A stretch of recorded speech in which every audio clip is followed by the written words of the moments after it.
biggest challenges for you these days when on the brokerage side? There's a lot. There's a lot. I think it's a business challenge. The pretty typical to first of all, from an employment, I took a year last year to work internally on our team, and the team worked on the team. Like, it was actually, I want to say I spearheaded it, but it's like, always put someone in who does a better job than you, who can do the job better. That was the philosophy. And so it wasn't so much like me going like with the part-time staff and walking through it, but it was like front desk supervisor, go through, automate the manuals and see where we're messing things up and that sort of thing. Because the experience now with voice over IP and like cell phones, it's challenging. We have different ethnicities with different names and different companies and different people calling and they're impatient. And front desk is your money, like those are your people. So we stopped for a year. I stopped and I hardcore worked with our team to drill in what we need, and they're better than me, so they did it. And we changed a position actually that was a full and a part-time to a 12 to 8 part-time. I just gave a good secret of ours away. It's thank you. That's the best thing we ever did. And so that's one of them, because to live in Toronto today you have to have a certain salary, and to commute an hour and a half from a staffing perspective, it doesn't last. It just doesn't do it. Oh, I hate that. My wife does that every day. Yeah, exactly. Each way. And you know what? It peaks. Unless you're specialized, it peaks. So, Toronto's reality became that it's hard to, in a certain staffing, to keep people in. And the other one I would say is kind of typical to always, which is like to keep focus. So like what we bring in for the agents that will help them. That's like a lot. You have to sift through a lot of like new stuff, like Zillow, DocuSign, like Authentisign, Broker Bay, and like be like, okay, what is it? Like, where is this going for them? But I think and demographics change. We have huge immigration. So I can tell you with certainty that in the last 5 years, I've seen a huge change, like huge. Rentals are now like a big part of our business. Rentals are hard for agents and for brokerages to make business. It's twice the work for like a tenth of the pay. For a tenth of the pay. And you're writing legal contracts, that tenancy law is really sophisticated. We have a property management, I think they're one of the biggest in Toronto, company that operates as a group in our company.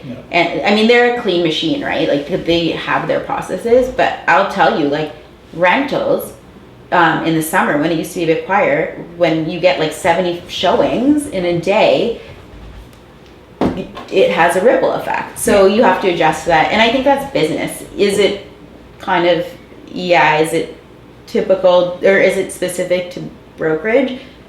Just those items, but those are the typical processes. It's okay. So I grew up around that world, and everything seems so normal to me. Like, so there's nothing in real estate world, like when you have to cancel your plan 5 minutes before, and it's like, hey, sorry, 1.5 hours late. Need you to go to the printer, get this, deliver the card, go backwards, and there's going to be nothing tomorrow, and this plan is canceled. And I'm like, no, my life would be so weird without that. Like, where would it be? And so like, and then when you add people to the equation who are not familiar with it, when you're like, on Saturday could be a dinner, could be 3 hours, like could not be, or maybe no dinner. So how much does that happen on the management side for you? No, management is a phone call. It's a phone call driven after hours club, like a work. It's like a work. I don't turn my computer off. Like I don't. Now I've done this like 15 minutes before bed, no phone rule. Just because it's really bad for your sleep, and I think it's good, but like there's no boundaries. I take calls till 1:30 a.m. and I check my emails, and I will. The only thing that stops me from sending out contact late at night is I don't want to look like a young teenager. Like, like, oh, I don't have structure. I use schedule send for that. So if I'm like working at midnight, I set it to go at 8 a.m. I don't know how to get my Gmail to do it. So and it's by like, default now, it does it. There's an option. It used to be a separate thing you download or like add it as an extension to your Gmail. Okay. But now the default Gmail has it. Oh, I need to check this. So like just look at the send button. There's like a little drop down arrow next to it. Okay. You just say it, and if you click it, it says send later. Oh, I need that. Then you just pick the time and date. Yes. So that's what I do. Like I used to, because this used to be like, I tried not to answer anything past 6 p.m. before. Now it's 5, because like now like 5 to 7's with my daughters. So it's like that's nothing where happens work there. Yeah. But anything after 5 now, it's like, all right, even if I'm like my most productive time now is probably like 9 to 11 at night, maybe midnight sometimes. Because the kids are in bed. And my wife gets up at 4:30 for work. So she's in bed. So she's in bed early. So like 9:30, she's going to bed. Quiet time. And nobody's bothering me. Yes. Like email and stuff like that. Like I still get Facebook Messenger messages at that time, but half are probably just more like friendly stuff. Okay. Yeah. I mean, half are still business related, but I can also just ignore Facebook Messenger. Yeah, yeah. But I can sit down, like, and be really productive for a couple hours. But I also don't, like, if you email someone, like, I remember I emailed a client one time at like 10:30 at night, and they saw I emailed them, so they immediately called me. I'm like, I'm not picking up my work phone at 10:30 at night. Yes. So I then set it up now, where I scheduled to send in the morning. Later. I think it's, there's kind of two components in it, because the thing is like, I get that the hours are so off. Yeah. So someone's messaging me and be like, hey, it's 7 p.m. I just got it. Like there are so many times, I don't think it's that we have to physically be there, but the office runs as a business. So, when someone calls and there's like, toilet's not working, internet's not working. I work with my coworker Scott like a lot on it as well, but we're not square, but we're more square than sales, because sales, everybody wants to sell, buy, look, weekend, evenings, da-da-da. But when then a rep has a question, or it's like, hey, my Instagram's ad's not running, 12:30 night, can you look into it? Can you help me? Can you da-da-da? Or if it's like, hey, what do you know about this? Can you help it? You're not going to be like, hey, this is not my hour.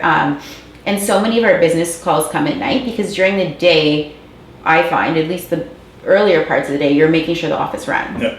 Like bricks and mortar, staffing, I think like someone once told me, like I asked them, they were in a management position, and I said like, how much of your day goes into you and how much your work and how much goes into people around your work? And they're like 90-10. Yeah. Like in the sense of like 10 super concentrated percents at the end of the day when it's quiet. But like you need to be available to answer other questions and make sure things run smoothly in the day. And at night, that's when it's kind of like your time to shine. But I don't think I like ever saw anything else. Like we went to the office as kids every night, like pretty much. Like we were in the car, my parents wanted us to be together as a family, but my dad was growing the brokerage and my mom was selling. So we like were in the office till 11 at night, till 12 at night, so I would feel super weird closing a computer. Like I can't. I just want to know what an outsider like feels about this. I had to like just only from the perspective of like, I had to have that separation. Well, one, just for my wife. Yes. Like you need the separation, and then it became too much. Like the second you show you're available, then you get more then. Whereas like even just a little thing, like I don't ever hide that 5 to 7 p.m. I'm very open. Like that's kid time. Okay. I go to bed at 7. Yes. I will even have someone who will message me at like 5:20. And if I respond, they're like, no, don't respond till later. Like, go spend time with your kids now. It's important. Like, I found people now respect that boundary a lot more. Yeah. But now they also know I will always answer at some point. Yes, exactly. But then, like now I try to like first thing, and I've still tried a lot of like different things with email. Right. So like, I've tried the only check it twice a day. Oh. I've tried once a day. Wow. I've tried have it go to my assistant, and then they just notify me if I should go into my email to check something. Right. Right now what I'm testing is just always having it there when I'm working. Yes. And try to respond as fast as humanly possible. Just get it out. Yeah, no matter what it is. Because like what I normally do is like, okay, like if I see something I know that's going to be like a project. Yes. Then I will leave it till I have time to deal with it. Yeah. And what I found when I did that was sometimes it might be a day or two till you can get back to someone. Yes. And I don't like that. So now I'm trying even if I'm just going in and being like, hey, here's a quick answer. Let me look into it deeper in a couple of days. Yeah. But just that like really quick answer back is what I'm trying now. It's instantaneous. Yeah. Like I know I like that because like what I'm trying to do is like everything I'm trying to like think of it from the perspective of what they would want. Yeah. And like everyone wants a quick answer. I think everyone wants quick. Yeah. Like that's the even if it's just an acknowledgement that the email came. Because like the way I organize it, and maybe this is part of the problem with how I organize it, is my unread email is like my to-do list. Yes. And I always go unread first. So if I read something and it's unread, I forget about it. Yes. So that's why I never opened it until I had time. Yeah. And that might be 2 days later. Yeah, yeah. So that's where the issue became.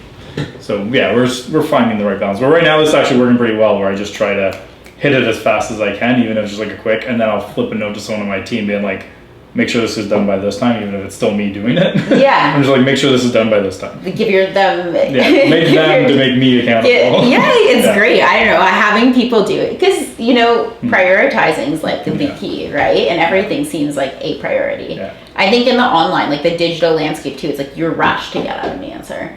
Like you're rushed to answer a lead, you're rushed to answer a potential client, you're rushed to get information, and so you need someone to be like, hey, remember this is like, you gotta get that.